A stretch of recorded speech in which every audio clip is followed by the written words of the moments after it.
Hello viewers, আসসালামু আলাইকুম। Welcome to video. আপনার সাথে আপনার সাথে একটি হেডিং টিপস শেয়ার করতে যাচ্ছি, যে টিপসটা অবশ্যই আপনাদের কাজে আসবে যদি আপনি ইমো ইউজার হয়ে থাকেন।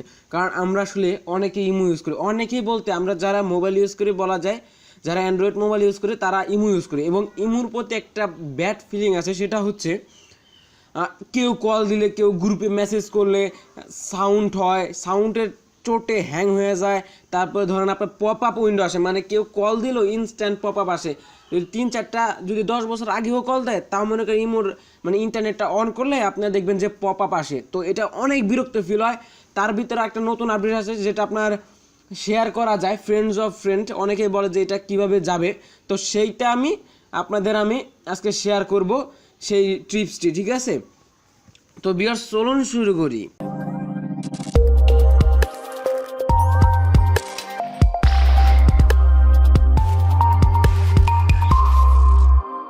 তো ভিউয়ার্স আপনাদের ইমোটি ওপেন করবেন, এই যে ইমো দেখতে পাচ্ছেন, এই ইমোটি ওপেন করবেন। ইমোটি ওপেন করার পর এখানে দেখতে পাচ্ছেন 3 ডট, আপনার বাম সাইডের নিচে দেখুন 3 ডট আইকন, এখানে ক্লিক করুন।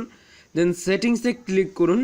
সেটিংসে ক্লিক করার পর আপনার একটু নিচে আসবেন। নিচে আসার পর এখানে দেখতে পাচ্ছেন পপ আপ, এই যে দেখতে পাচ্ছেন পপ আপ সাউন্ড লাইটস।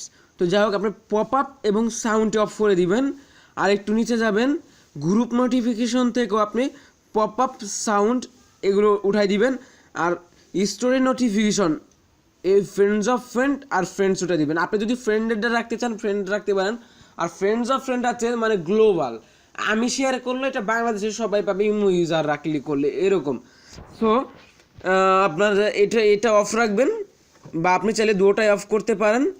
তো এখন আপনাদের যা হয়েছে, যদি আপনাকে কেউ কল দেয় আপনি বিরক্ত ফিল হবেন না, মানে মেসেজ দিছে কোনো সাউন্ড আসবে না, কোনো পপ আপ লিঙ্ক আসবে না। সো আপনি মানে আপনাদের কোনো প্রবলেমও হচ্ছে না। ইমো যেভাবে আছে ওইভাবে আপনি ঢুকলে পরে বুঝতে পারবেন যে এখান থেকে মেসেজ আসছিলো, কল আসছিলো, বাট হ্যাং করার কোনো মানে চান্সই নাই এখন। মানে ইমোর মেসেজ এত পরিমাণ আসে, মানে মোবাইলটা হ্যাং হয়ে যেতে চায়। তো এই ট্রিক্সটি আমি মনে করছিলাম যে সবার সাথে শেয়ার করা উচিত। তো এই জন্য ইমো ট্রিক্সটি শেয়ার করলাম। যদি ভালো লেগে থাকে অবশ্যই ভিউয়ার্স লাইক কমেন্ট করে জানাবেন যে কেমন লাগলো। আর অবশ্যই ভিডিওতে শেয়ার করে আপনাদের ফ্রেন্ডদের জানানোর চেষ্টা করবেন, কারণ ইমো এই ট্রিক্সটি সবার কাজে রাখবে ইনশাল্লাহ। তো ভালো থাকেন, সুস্থ থাকেন। আর যারা এখনো চ্যানেলটি সাবস্ক্রাইব করেনি, please hit the subscribe button and press the bell button for update videos. তো ভালো থাকেন, সুস্থ থাকেন, দেখা হবে পরবর্তী কোনো টিউটোরিয়ালে। আসসালামু আলাইকুম।